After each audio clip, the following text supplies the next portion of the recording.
살아계신 하나님, 참 감사합니다. 오늘도 주님께서 이 아침에 주님을 바라볼 수 있도록 축복해 주셔서 감사합니다. 하나님의 가장 중요한 언약, 예수 그리스도의 축복이 우리에게 사실적으로 또 체험되는 시간이 되게 하시고 모든 재앙과 저주에서 해방되는 가장 큰 은혜가 임하는 시간이 되게 하시며 이 축복을 모든 현장에서 창조의 빛과 생명이신 그 주님을 드러내는 인생이 되도록 하나님께서 우리를 축복해 주시기를 소원합니다. 오늘도 주의 음성을 듣는 축복의 시간이 되게 하여 주옵소서. 예수님의 이름으로 기도드렸습니다. 아멘. 네, 하나님 말씀은 출애굽기 12장 31절부터 36절입니다. 밤에 바로가 모세와 아론을 불러서 이르되 너희와 이스라엘 자손은 일어나 내 백성 가운데서 떠나 너희의 말대로 가서 여호와를 섬기며 너희가 말한 대로 너희 양과 너희 소도 몰아가고 나를 위하여 축복하라 하며 애굽 사람들은 말하기를 우리가 다 죽은 자가 되도다 하고 그 백성을 재촉하여 그 땅에서 속히 내보내려 하므로 그 백성이 발교되지 못한 반죽 담은 그릇을 옷에 싸서 어깨에 매니라. 이스라엘 자손이 모세의 말대로 하여 애굽 사람에게 은금 패물과 의복을 구하매 여호와께서 애굽 사람에게 이스라엘 백성에게 은혜를 입히게 하사 그들이 구하는 대로 주게 하심으로 그들이 애굽 사람의 물품을 취하였더라. 아멘. 오늘 죽음의 재앙이라는 제목입니다. 우리는 소망이 있기 때문에 인내할 수 있죠. 데살로니가 전서 1장 3절에 보면 너희의 믿음의 역사와 사랑의 수고와 우리 주 예수 그리스도에 대한 소망의 인내를 우리 아버지 앞에서 쉬지 않고 기억함이니 이렇게 말씀하고 있습니다. 불신자가 멸망하는 이유가 뭘까요? 불신자들에게 제일로 이슈가 되는 단어가 운명이죠. 로마서 8장 2절에 죄와 사망의 법에서 너를 해방하였음이라. 이것을 모르고 있기 때문입니다. 그러니까 에베소서 2장 2절 3절에 보면 그때의 너희가 세상 풍속을 쫓고 공중의 권세 잡은 자를 따랐으니 본질상 진노의 자녀로 살아가고 있는 거죠. 그러니까 운명에서 못 빠져나오고 저주와 고통이 임하는 겁니다. 소속이 요한복음 8장 44절에 보면 마귀에게 속해 있죠. 사도행전 10장 38절에도 보면 마귀에 눌려있는 불신자 말로는 운명, 거기에 눌려있는 사람이 진짜 우리가 예수 그리스도로 말미암아서 빠져나온 것이죠. 믿음이 있으면 이러한 역사가 일어납니다.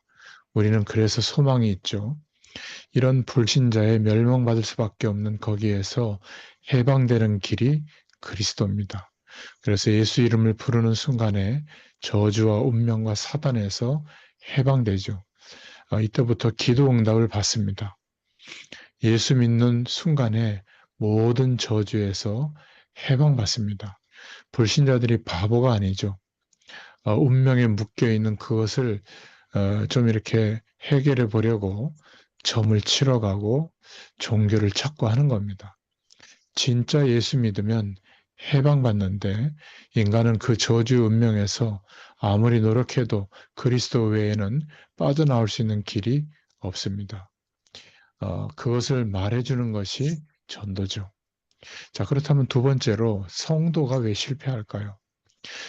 기도 응답을 받지 못하고 세상에서 실패하는 사람들이 있는데 양의 피 바른 그날에 모든 저주가 무너지고 장자가 죽을 때 이스라엘 민족이 나왔죠. 오늘 출애굽기 주 내용은 하나밖에 없습니다. 양의 피 바를 때 해방되었다. 또 해방된 사람은 이제 희생 제물을 드려라. 그것입니다. 무엇 때문에 성경은 그렇게도 우리가 관심이 없이 시시하게 생각하는 부분을 그렇게도 깊이 다루고 있는가? 이 답을 알아야 됩니다.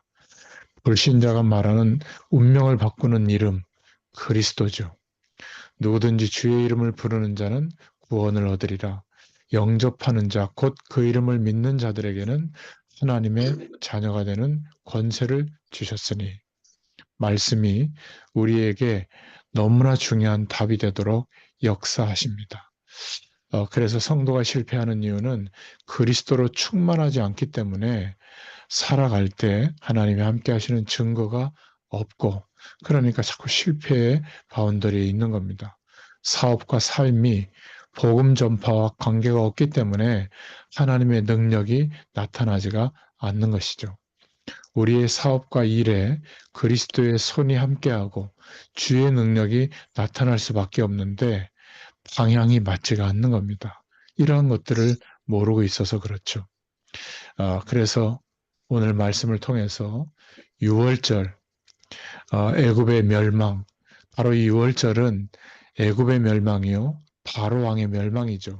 오늘 죽음의 재앙이 덮치니까 바로 항복해버리잖아요. 종으로 있던 이스라엘 민족은 해방되는 겁니다. 출애굽기는 하나밖에 없죠. 아무리 읽어봐도 6월절 날 애굽에서 빠져나왔다는 겁니다. 성경 66권을 너무 잘 아는데 완전하신 그리스도로 충만하지 않는다면 실패하게 되죠. 그리스도로 충만하다는 의미가 뭐죠? 우리의 사업, 우리의 가정, 모든 곳에서 그리스도의 능력을 체험하는 겁니다. 나의 그리스도로, 나의 왕으로 고백할 때마다 영전하는 하나님의 나라의 배경이 임하게 되죠. 그 그리스도의 이름으로 성령이 임하니까 저주가 떠나고 사단이 결박됩니다. 우리 주 예수 그리스도로 말미암아 하나님께 감사하리로다. 로마서 7장 24절 25절에 이렇게 바울이 고백하고 있죠. 나는 그리스도로 항상 충만하지 않으면 실패할 수밖에 없구나. 이것을 깨닫고 고백한 내용입니다. 그리스도로 오늘 충만한 하루가 되기를 바랍니다. 저는 잘 믿는다 이런 사람들을 봤을 때 그 기준이 착하고 성실하고 또 너무 봉사 잘하고 그런 것 같아요. 근데 만나서 이야기해보면 그리스도의 축복을 거의 모르고 그렇기 때문에 열심히 믿는 것 같은데 한계 속에 있는 것을 많이 봅니다. 오늘 그리스도에 대한 놀라운 비밀을 알아라. 그러면 죽음의 재앙이 임할 때 우리는 해방받게 되고 오히려 운명과 저주에서 묶여있는 그들을 살릴 수 있는 답을 갖게 될 줄로 믿습니다. 그리스도로 충만하지 않으면 엄청난 축복을 받아놓고도 세상에서 실패하죠. 오늘 애굽에서 나오는 길, 노예에서 해방되는 길, 다른 것으로는 안 됩니다. 바로 왕을 이길 수가 없죠. 그렇기 때문에 내가 하겠다. 단 조건이 있다. 양의 피를 문설주에 바르고 임방에 발라라. 그러면 그날 자고 나면 애굽의 전 장자가 죽을 것이다. 그러면 할 수 없이 나가라고 할 것이고 바로 왕이 항복할 것이다. 그날이 해방받는 날이다.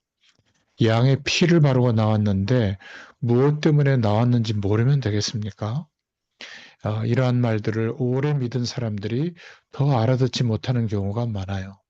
오래된 사람이 성경은 많이 알면서도 그리스도를 모르는 것을 저는 많이 봤습니다. 신학도 많이 하는데 그런데 그리스도를 잘 모른다. 이것은 분명히 사단의 장난이라고 저는 생각합니다. 여러분, 그리스도로 충만하면 성공할 수밖에 없습니다. 힘이 있는 분을 모시면 힘이 있는 것이죠. 승리하려고 애쓸 필요도 없습니다. 승리하신 분을 모시면 되죠. 우리가 세상을 장악하는 게 아니라 이미 세상을 장악하고 계신 분을 우리 안에 그리스도로 주인으로 모시면 됩니다. 사단을 이기려고 할 필요도 없죠. 사단을 멸하신 예수 그리스도를 모시면 됩니다.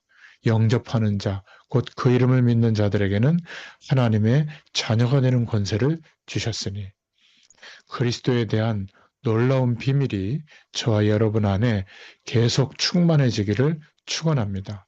불신자가 말하는 운명에서 완전히 해방된 줄 믿으시길 바랍니다.